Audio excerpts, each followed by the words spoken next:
Narito nga pong News TV Quick Response Team sa Barangay 57, Macopa, Tramo, Pasay.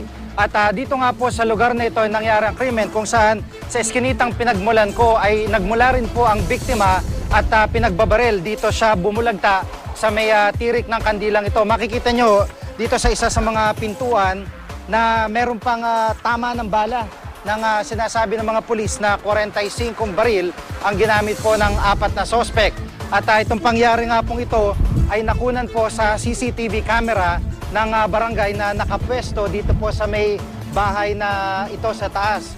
At makikita niyo po na sa lugar nito ay medyo marami-rami po nakatira at dikit-dikitin po ang bahay. Pero sa kabila po nito at sa pagiging nakababahala ng krimen na ito ay natatakot po na magsalita ang mga residente o kung sino man yung maaari pong nakakita ng krimen. At ito nga po ay nakuna ng CCTV sa dito kagabi at hirap po mga otoridad na matukoy ang mga suspect. Pasintabi po dahil medyo maselan po ang nakuna ng CCTV at alamin po natin ang mga pangyari sa live report na ito ni Emil Sumangil. Emil? Okay. Magandang gabi, Jiggy. Isang brutal na pagpatay sa isang 34 anyos na lalaki mag-aalas 12 kagabi ang nakuna ng CCTV camera sa Pasay City. Hawak na ngayon, Jiggy, ng Criminal Investigation Division ng Pasay Police ang kopya ng CCTV. Bagaman hindi masyado klaro at hindi makita ang mukha ng mga suspect na pawang nakasuot ng helmet at bonnet. Patuloy na nilang hinihimay ang detalye ng video para sa pag-usad ng investigasyon. Sa dami ng tinamong tama ng kalibre 45, agad binawian ng buhay, Jiggy, si Gilberto Pardo, 34 anyos. Makaraang tambangan ng 4 na suspect na lulan ng 2 motorsiklo sa kanto ng Macopa, Tramo, sa Pasay City. Sa investigasyon, lumilitaw na may tumimbre sa mga suspect dahil batay sa kuha ng CCTV, paglabas ng biktima mula sa isang eskinita kung saan siya dumadalo sa isang birthday party, siya namang dumating ang mga suspect. Tinutukan ng ilang beses ang biktima, sinasabing dating nakulong, makarang masangkot sa iligal na droga si Pardo. Pero malaliman pang iniimbestigahan ng Pasay Police ang mga impormasyon na di umano.